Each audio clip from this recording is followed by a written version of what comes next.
Hi everyone, welcome back. Thanks for watching. I want to do today a review of the Revlon Colorstay foundation and powder. Now I know this stuff has been out for a long time. I don't think there's anybody in the world that hasn't tried it, but I am new to it. And just in case there is somebody who's wondering what it's like, what it feels like on your skin, if you've never tried it before, I want to do my little review of it. So I did pick up the foundation in the color Ivory 110, and keep in mind that I am coming off of using BB creams, which I never used to wear like sort of full coverage foundations. This is considered for drugstore, this is full coverage. For high-end, it's probably more like medium coverage if you compare it to high-end foundations. But for drugstore, definitely full coverage. And when I use BB creams now, I love them. And I definitely will use them in the future for certain things. But I found that even with my L'Oreal Magic Skin BB cream or whatever, that it looked great. It gave me the coverage that I desired. It gave me like light to medium coverage, and I'm fine with that. But literally, excuse me, my throat's a little bit dry. Literally within 2 or 3 hours, I would notice that it would start to get patchy on my skin, and I do have oily skin too, so keep that in mind.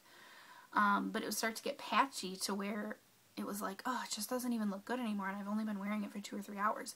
Well, unfortunately, with a lot of BB creams, that's kind of the way it is, because they're not meant to be full coverage, they're not really meant to stay,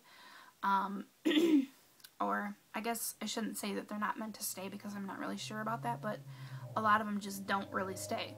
So I wanted to get something that I thought could last me at least 8 hours, like a full day of work or something like that.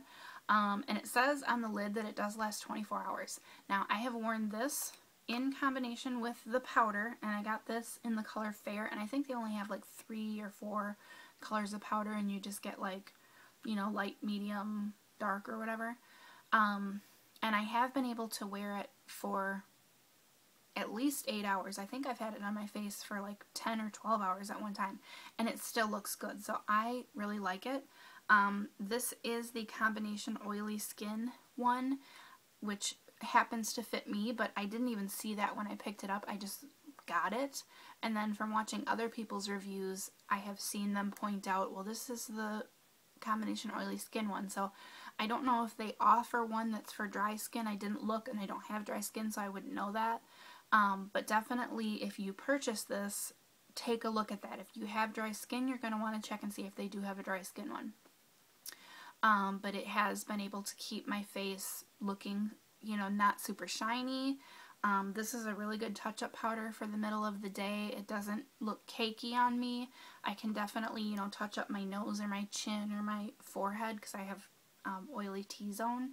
And it doesn't look cakey. It doesn't look like super powdery either. It's just kind of like a nice middle ground powder. It feels good on my skin. Now, I have heard people who say they love this, and I've heard people say they hate this.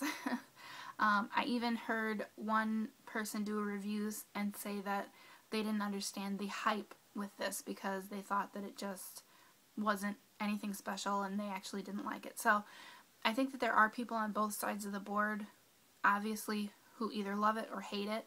I love it so far, but I also, like I said, I'm coming off of using BB creams, and I've never used like a full coverage foundation before. So, you know, you can't try 3 flavors of ice cream and say this one is the best when there's 20 more flavors to try, because you don't know if it's the best. You haven't tried the other ones yet. So I can't say that it's the best. There are other foundations that I want to try. If any of you have suggestions of things that have worked really well for you, please let me know. I'm looking for suggestions of ones to try, especially high-end ones. So yeah, that's my review. I think it's good. I think it's worth the money. They're $10 each, so it was about $20 for both of them. I think it's a good, solid foundation from the drugstore. It will last you, at least it lasted me, definitely through a full workday without looking patchy or without sliding off my face. So yeah, if you're looking for one at the drugstore, definitely give Revlon Colorstay a try. If you don't like it, most drugstores will let you return it. So that's my review. Thanks for watching. Talk to you soon.